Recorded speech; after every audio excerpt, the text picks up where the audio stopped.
Today I'll be showing you guys how to easily create a day to night transition, which will literally take you a few minutes to edit. Alright, 3, 2, 1, go. If you want to see more of these type of Final Cut Pro tutorials, make sure to like, subscribe, and hit the bell notification button so that whenever I post a new video like this one here, you guys will be notified.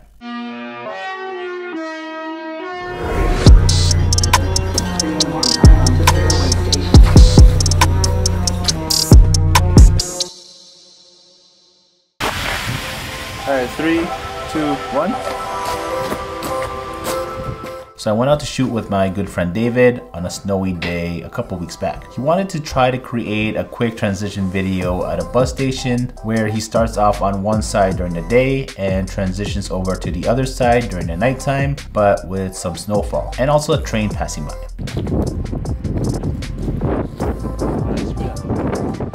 So all we really needed was 2 different shots, but it did take us more than an hour to shoot just because we wanted to get the train coming in during the nighttime. But since the train came every 10 to 15 minutes, we only had 1 shot at it every time. So it did take us a few tries. Smoother.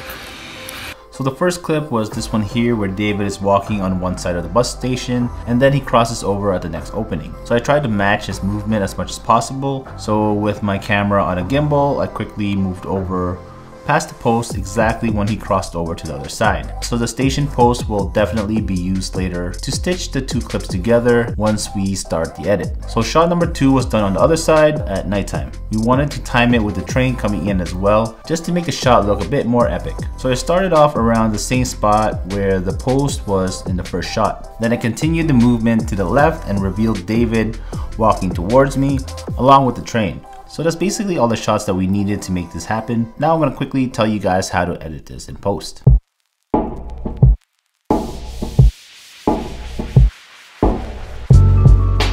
So first we'll drop in clip number 1 to the project timeline.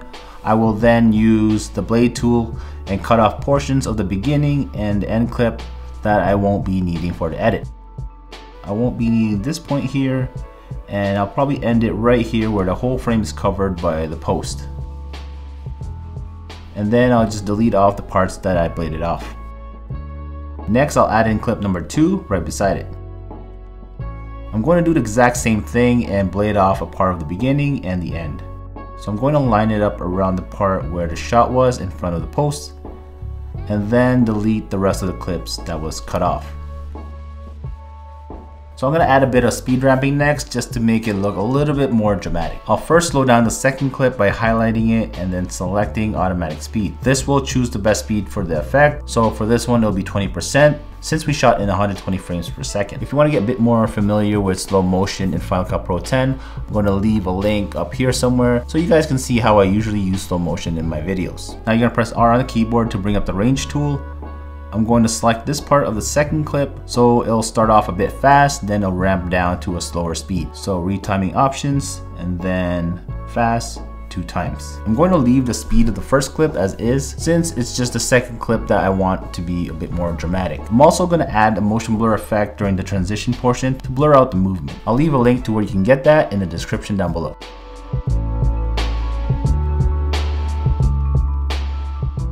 Now it's time to find a track to match the clip that we just edited. Here's one from Epidemic Sound that I'm going to use. The original track that I used with David was a Kanye West song, so I won't be able to use it in this video for copyright reasons. But I'll post a link to the edit down below so you can see how I edited the video with that specific track.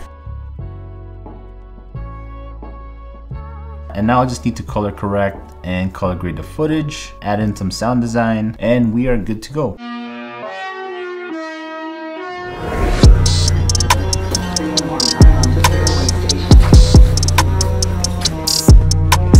Hope you guys enjoyed this video. I'll see you guys in the next one.